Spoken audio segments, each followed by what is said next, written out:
This week marks the second anniversary of the police murder of George Floyd. 9 minutes and 29 seconds. That's how long Minneapolis police officer Derek Chauvin pressed his knee into Floyd's neck on Memorial Day 2020. Floyd was handcuffed face down on the pavement, not resisting as he gasped for air, begging for his life. A teenager named Darnella Frazier recorded cell phone video of their actions and helped spark global protests demanding justice. Derek Chauvin was sentenced to 22.5 years in prison for murdering George Floyd. 3 other former Minneapolis police officers were found guilty of violating Floyd's civil rights as they ignored his repeated pleas of, "I can't breathe." Today, we remember George Floyd, the man himself and his impact. He died in Minneapolis, but he spent much of his life in Houston, Texas, where he's remembered for his efforts to break the cycle of violence in his community by mentoring young men. This social media post from George Floyd, in his own words, captures the type of outreach he did. I want to speak to y'all real quick. I just want to say, man, that I got my shortcomings and my flaws, and I ain't better than nobody else. But, man, the shootings that's going on, man, I don't care what hood you from, man, where you at, man. I love you and God love you, man. Put them guns down, man. That ain't what it is, you know. God bless, man, and y'all hold y'all head up, man. You got parents out here selling plates, man, trying to bury their kids, man. Think about it, man. Love y'all. Love y'all, or I love you. George Floyd, in his own words, repeated those words over and over as a greeting, as a goodbye. After his killing at the hands of Minneapolis police officers, there were protests worldwide and in all 50 states. In Houston, more than 60,000 people honored George Floyd. Mayor Sylvester Turner addressed the march. Today, it's about lifting up the family of George Floyd. Say his name. Say his name. It's about lifting up the name of George Floyd. Well, for more, we're joined by the co-authors of a new book titled His Name is George Floyd, One Man's Life and the Struggle for Racial Justice. Robert Samuels and Toluse Olorunnipa are reporters for The Washington Post, whose deeply researched book tells both Floyd's own story as well as the history of the United States through this one man, who said since he was a boy, he hoped to touch the world. The book also addresses slavery, housing, education, healthcare, and, of course, police violence. Robert Samuels and Toluse Olorunnipa, we welcome you both to Democracy Now! What an astounding journey you take us on. This is also simply a history book of institutionalized racism in the United States. Tolu, I was wondering if you can begin in North Carolina, because that's where George Floyd was born. But you don't start with George, or as his family called him, Perry's birth. You go back to slavery times, to George Floyd's family enslaved in this country. Yeah, and it's so great to be with you. And I'm glad you started with that question, because in order to tell George Floyd's story, we needed to rewind the tape to the 19th century. George Floyd's great-great-grandfather was born enslaved. That's how far back the records go in terms of what we were able to find. And his great-great-grandfather was born enslaved, but received his freedom after the Civil War. And he was someone who was hardworking. He worked incredibly hard in this country, and he was able to amass 500 acres of land in the late 19th century as a black man. And that is something that was almost unheard of. It made him one of the wealthiest black men in that stretch of North Carolina. And if this was a normal story, George Floyd would have been the heir to that fortune. He would have come into the world quite wealthy as a result of the generational wealth that passed down. That's how wealth is built in this country. That's how many people came into the world wealthy because of their hardworking ancestors. But unfortunately, George Floyd's great-great-grandfather had all of his land taken from him through fraudulent tax schemes and unscrupulous business deals by white farmers and white landowners who wanted to take advantage of him and didn't like the fact that there was a wealthy black man going around their community. This was a time of racial terror in the country at the turn of the century, around the time of, the Tulsa race riots and a number of different things happening. And George Floyd's great-great-grandfather lost all of his land, and he was unable to pass any of that land down. And what did that do to the rest of George Floyd's ancestry? It meant the next couple of generations before George Floyd came to the scene were made up of sharecroppers who lived in poverty despite working hard for years and years and years.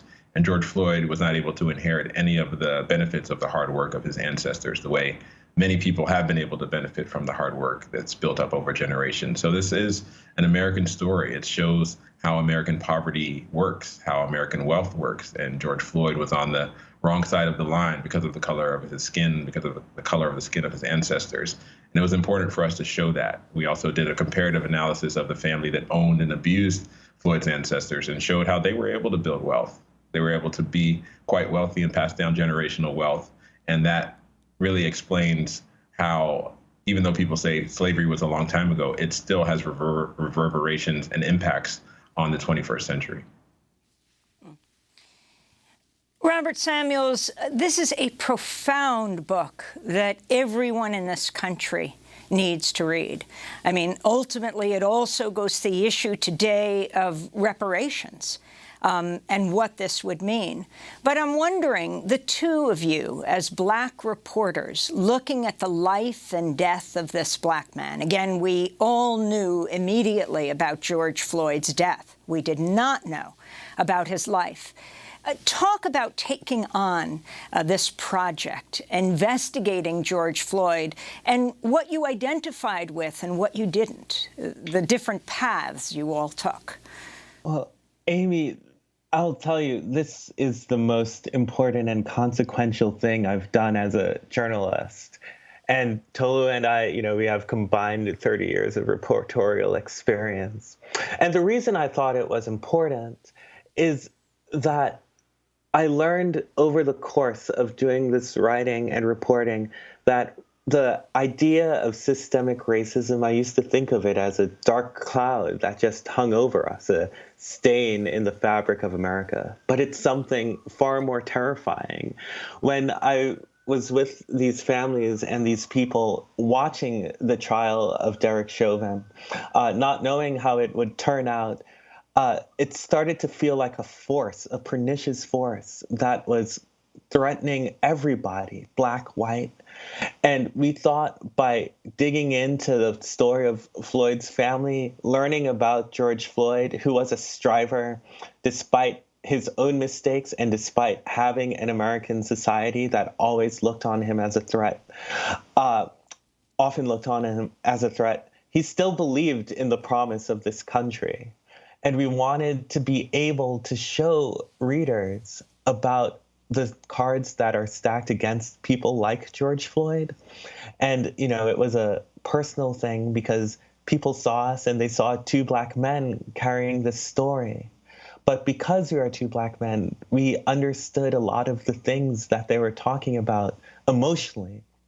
What we hoped for is that people would understand not just the emotions, but the history and be moved to move and think about these ideas in different ways.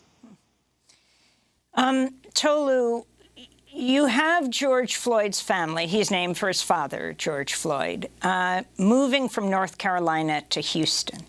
And then you show the systemic, the institutional, the structural racism of what he enters when he ultimately grows up in Cooney Homes, the largest housing project and, overwhelmingly African-American in Houston.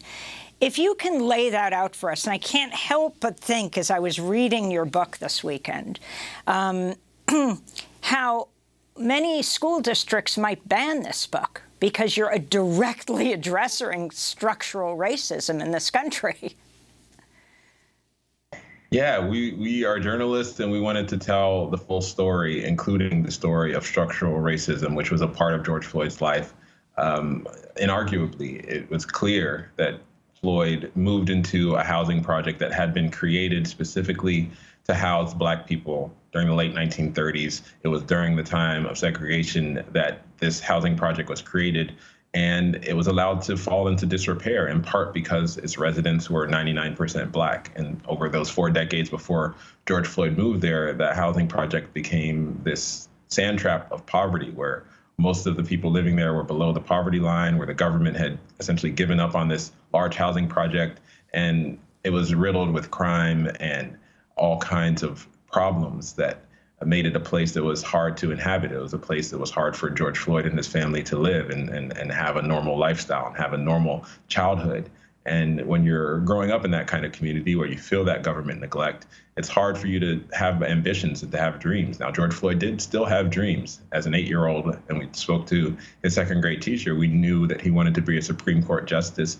We knew that he was meeting all of his national benchmarks on reading and writing and math, despite his impoverished background, despite the fact that most of his peers were falling behind. He was someone who was able to catch up and, at least for a brief period, was able to show that he had that potential.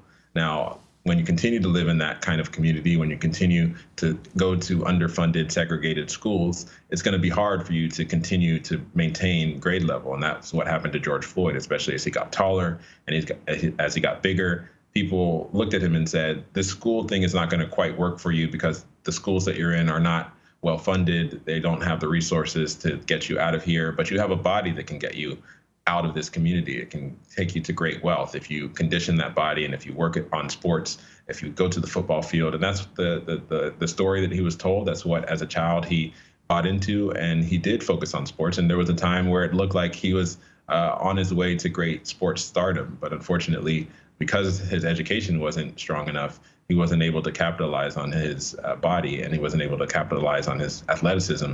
And he found himself going back to the CUNY Homes Housing Project, where he didn't have a college degree, he didn't have an income, he didn't have a job.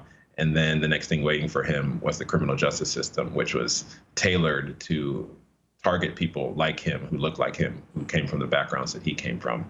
And lo and behold, he ended up cycling through that system for much of his life.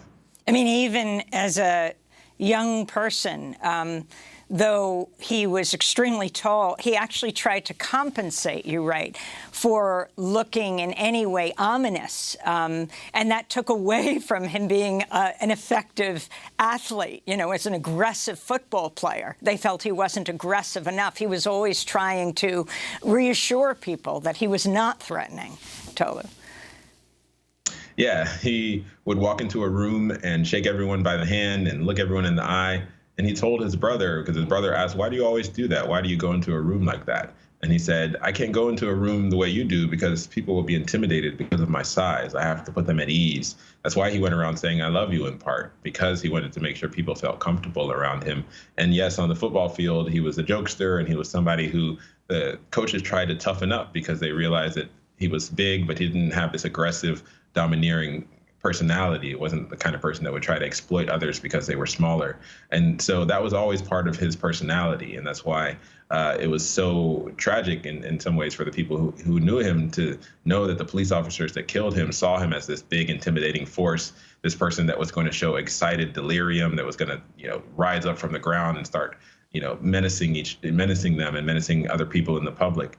That wasn't his nature. And even while he was being arrested, he said, I'm not that kind of guy. And part of that was because he knew his body put forward a certain stereotype, and he wanted the police officers to know he was not the kind of guy that they stereotyped him as. I wanted to turn to Toluse Floyd, his brother, named for his father. They shared the same mother. When he was joining protests to demand justice and calling on lawmakers to take action. This was less than a month after his brother's murder. And Toluse traveled to Washington, D.C. to address the House Judiciary Committee in person. George always made sacrifices for our family, and he made sacrifices for complete strangers. He gave the little that he had to help others. He was our gentle giant. I was reminded of that when I watched the video of his murder. He called all the officers sir. He was mild-mannered. He didn't fight back. He listened to all the officers. The man who took his life, who suffocated him for 8 minutes and 46 seconds, he still called him sir as he begged for his life. So that's Perry, that's George Floyd's brother, Toluse, testifying before Congress. If you can talk about his encounter with the criminal justice system. You also, through it, tell the story of private prisons as well, being held at Hutto. Many in Texas know the Hutto prison. And actually, Hutto was named for the man who had found, am I right, the Corrections Corporation of America, CCA. Yeah, I can jump in there as well. We wanted to show how these systems operate. It's not happening in a vacuum, that millions of men, including hundreds of thousands of men that look like George Floyd, were swept into the criminal justice system. There was also a profit motive for some of the for-profit prisons that benefited from the mass incarceration system. They benefited from the idea that you would lock up as many people as possible, spend as little as possible doing so, and there's a profit that can be made there. And it goes back to the history of convict leasing. It goes back to the history of slavery, and we draw that link between what was happening in the 1800s and what is happening in the 20th and the 21st century. And George Floyd got caught up in that. And even as he agonized over his mistakes and he talked about feeling sorry for the decisions that he made, some of them led him to having a criminal record. He also felt that he didn't get a fair shake. He had to plead guilty in all of his cases. He never faced a jury of his peers because he couldn't afford a lawyer, and he felt that looking the way he did, he would never get a fair shot at trial. So he always pled guilty, even when in some cases he told his friends, I didn't do this. And some of the police officers that charged him were later charged with falsifying arrest on lots of people and charged with falsifying the arrest of George Floyd himself. So he was caught up in that system, and there were people making money off of that system. And America decided to continue to enforce that system as our incarceration rate shot up to becoming the highest in the world by far. And millions of people ended up being locked up behind bars, including several for nonviolent drug crimes, in a scheme that we're just now trying to unravel. So we're talking to Tolu Olorunnipa and Robert Samuels, the co-authors of His Name is George Floyd, One Man's Life and the Struggle for Racial Justice, on this second anniversary of the police murder of George Floyd in Minneapolis, which takes us to Robert. From Houston to Minneapolis he goes. He had been arrested for and imprisoned for selling drugs. He also used drugs. And it was this cycle of drug use that he was constantly trying to break, that his family was trying to get him to break. He would also try to break the drug use of members of his family. Take us to Minneapolis and what he hoped for, going there not to sell drugs, not to take drugs, but to try to start life again. Right. Well, George Floyd, when he was in Houston and when he was incarcerated in Texas, they had moved from thinking about having safe beds to help rehabilitate folks with drug dependency. And when he comes out of prison, he's looking for a job. He can't get one because of his record. You can't even have many professional licenses. You can't become a barber in Texas at the time if you had a felony. And also, he had no health insurance because Texas had decided not to expand insurance after the passage of the Affordable Care Act. So George Floyd, he becomes a part of a group of men who are led by a pastor who try to rehabilitate themselves, who try to find a way to get clean. And the pastor tells him that if you want this for yourself and your family, there's a place in Minnesota. And so he goes to a center, a rehabilitation center, to be able to get his life back into order. And when he comes out, he is clean, he's sober, he's working 2 jobs. He finds a house in a nice part in a suburb near overlooking sparkling waters, and things are going pretty well for him. But one of the things, Amy, is that there are things that as a Black man living in America, you can't escape. And the residue of that racism that you had lived with all your life continues to haunt you. And so one of the things that happens in Minneapolis is his roommate, who was in rehab with him, he dies of a drug overdose, which puts George Floyd in a dark place. And we go through the minutiae of that in the book.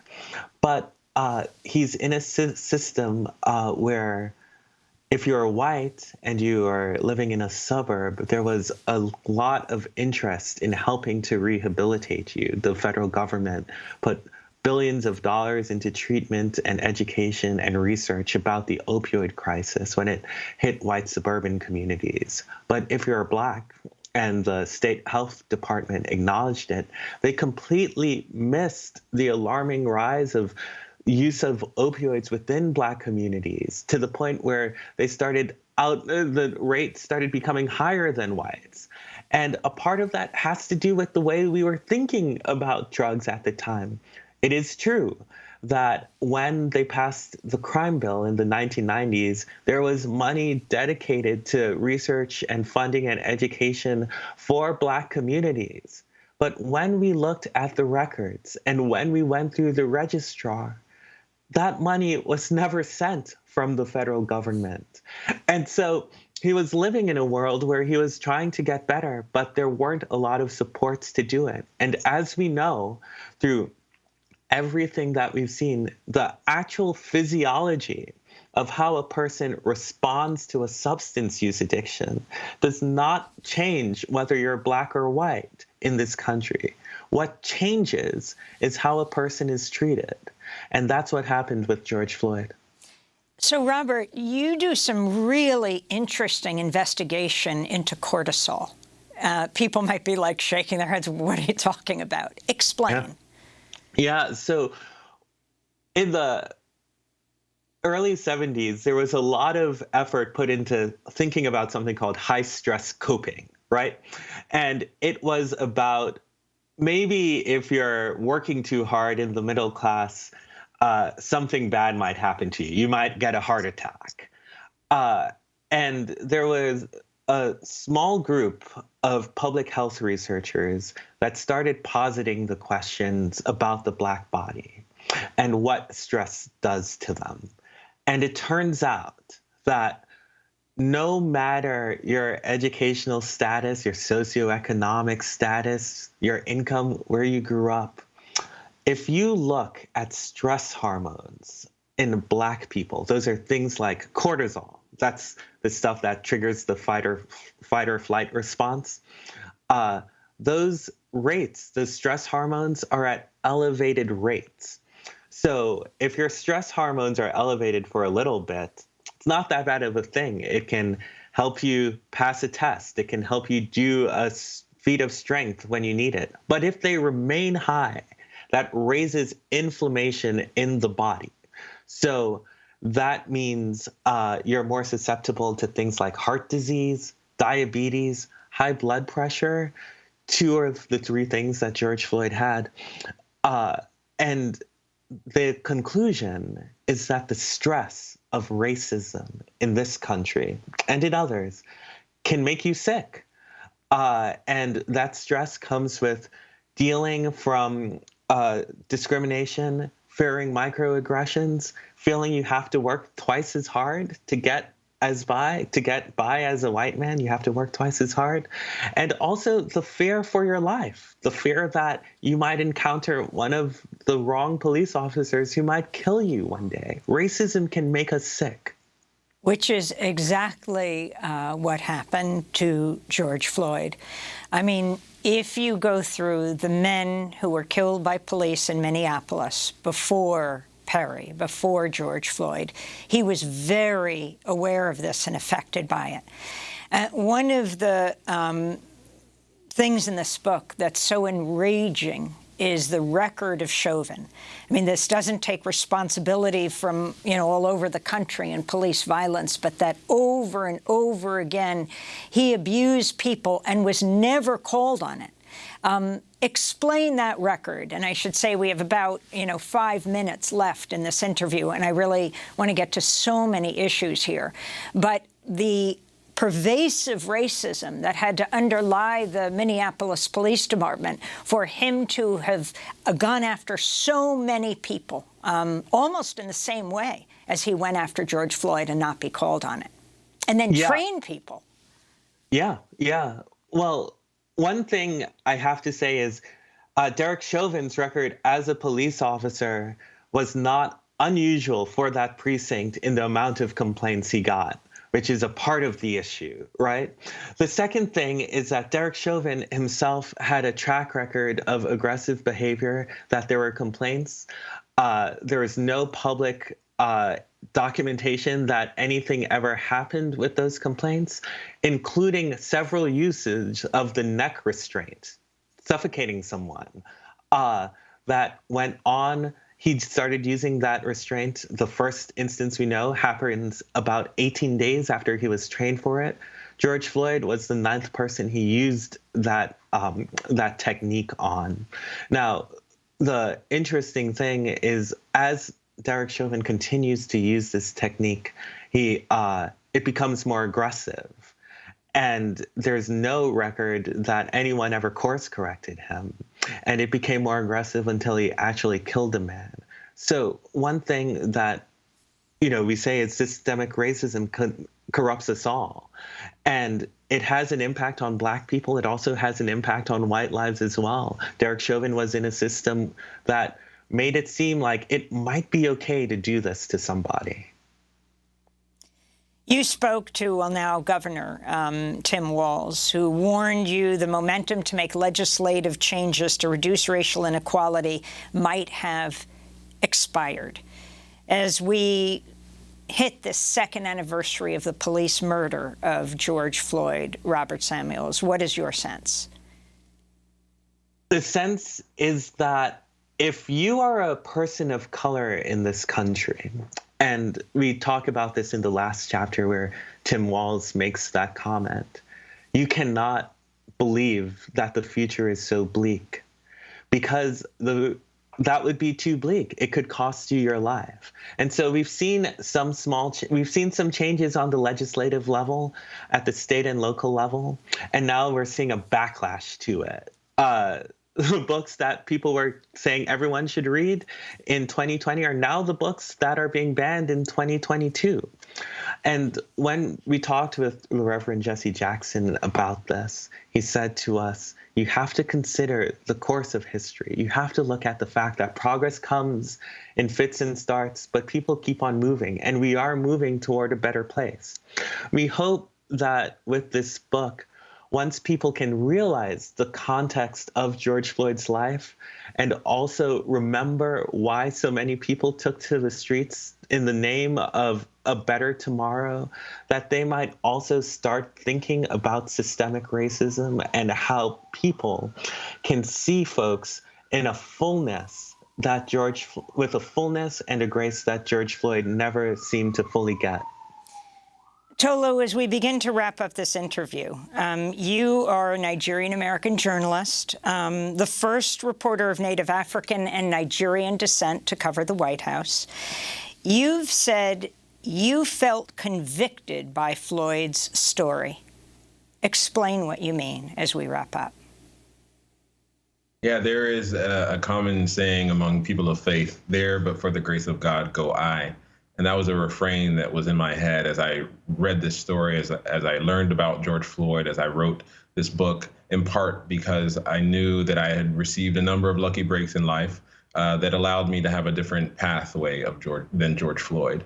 And it was clear that it was important to write this story with empathy, because any of us can experience hardship in life. Any of us can experience structural barriers in life. It's very uncommon for anyone who might be watching this to have experienced the number of hardships and structural barriers that George Floyd did, in part because that's the way systemic racism works. It operates in the background. It operates behind the scenes. And we wanted to shine a light on those systemic barriers. Even for people who have had better experiences in this country, it's important for us not to leave behind the millions of other George Floyds that are operating in silence, not getting the same attention, and who are experiencing some of the same struggles and troubles that he did during his life. And I know that as a Black reporter, it's important for me to shine a light on those experiences, to make sure that people's voices are being heard, people's experiences are being seen. And George Floyd's experience is one that we hope will get people to understand that we have a lot of work to do as a country. And one of the first things we can do is acknowledge our history, acknowledge our systemic barriers, and see what we can do about fixing and changing a number of them. Did you feel more or less hopeful when you finished your book, Tolu? I have no choice but to feel more hopeful. That's the story of the Black American experience over the last 400 years. Hope is something that Black Americans have had to have. We've had a number of different times where we could have given up on this country. And if Black Americans were ever going to give up, we've had plenty of reasons to do so. But I think we have to leave it there. But I want to thank you so much to both of you.